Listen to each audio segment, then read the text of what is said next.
السلام عليكم ورحمة الله وبركاته. طبعا ان الزملكاويه كلها مش عاجبها اللي بيحصل من مجلس الإدارة الحالي. هو في ناس بتقول لك بندعم، احنا بندعم وما بنهاجمش، احنا ما كناش بنهاجم اصلا الفترة اللي فاتت دي كلها. يعني انا واحد من الناس، انا كان عندي امل ان ممكن يعملوا حاجة كويسة، مع ان انا عارف ان مش هيعملوا حاجة كويسة، وقلت الكلام ده لبعض الناس. قلت لهم المجلس ده انا مش مستبشر بيه خير. المجلس ده جاي برعاية ممدوح عباس، يعني المجلس ممدوح عباس بقى كارت محروق او كان في مشاكل بينه وبين مرتضى، لا انا اجيب مجلس وادفع له من ورا الترابيزه عشان يقف على رجله وادعمه وبيسمعوا كلامي، وده الواضح. فاحنا خرجنا من مرتضى لبسنا في ايه؟ في ممدوح عباس واعوانه ورجالته من الاخر. طيب المجلس ده عمل ايه عشان يرضي جمهور الزمالك؟ جاب 12 صفقه، منهم 6 صفقات اعراض، فرز تاني، لعيبه ما تنفعش تلعب في الزمالك، وبعد كده بيرجعها واحد واحد. طيب في شهر يناير هيعمل ايه؟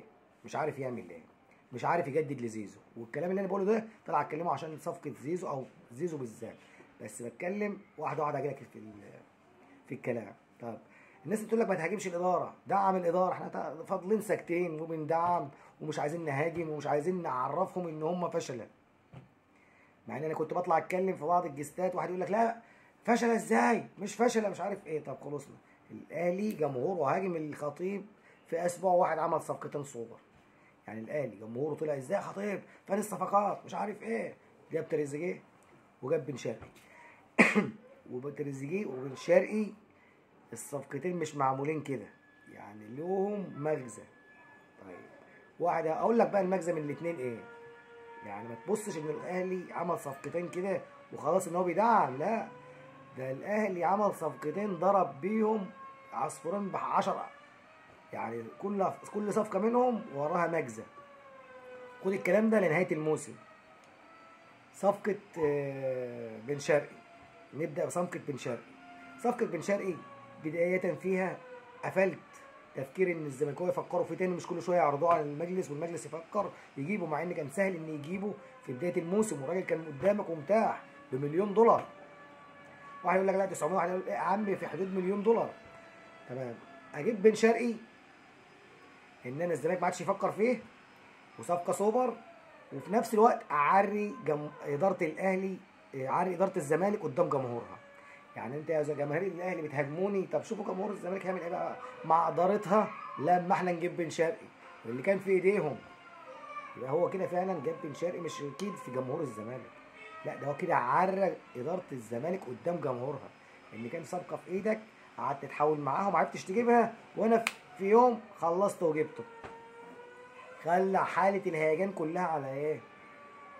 على اداره الزمالك، بعد ما كان في هجوم وانتقاد على اداره الاهلي، خلاص بقى يسقفوا له، وكل الهجوم دلوقتي على اداره الزمالك. يعني صفقه عصفورين بحجر، كسبت لعيب سوبر وعريت المجلس الثاني وخليت الجمهور يقلب عليه.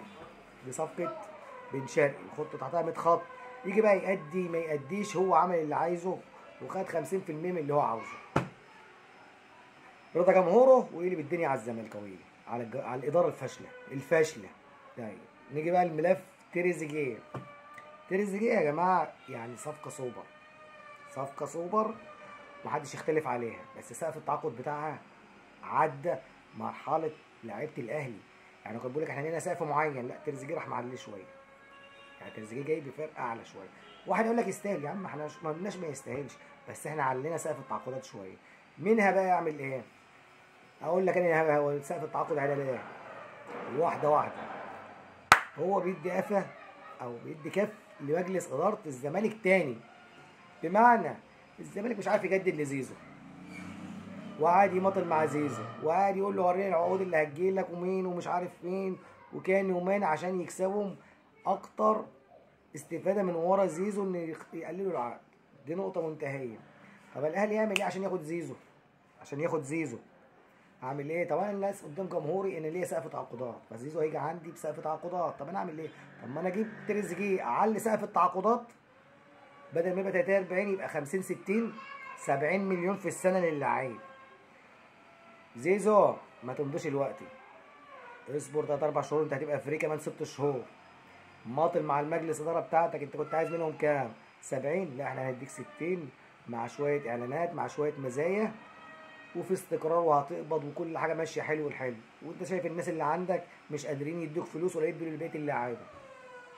يبقى انا كسبت تريزيجيه وكسبت رضا الجمهور بتاعي وهكسب زيزو نهايه الموسم اللي الزمالك مش عارف يجدد له. وساعتها الناس هتطلع تقول لك اه فعلا النادي ما كانش معاه فلوس ومش عارف يجدد له. وزيزو ملوش لوم، زيزو قاعد عندك اهو بيستناك تديله وتجدد. فطبعا انت لما اجيب زيزو بقى واقول له تعالى خد 60 70، انا قلت له تعالى هعلي سقف التعاقد بتاعك عندي لاغلى لاعب عندي، ايه هو؟ تريزيجيه. يعني ممكن حتى الناس تقول لك ما يساويش تريزيجيه، لا هو هيبقى زيه زي تريزيجيه 60 مليون ولا حاجه.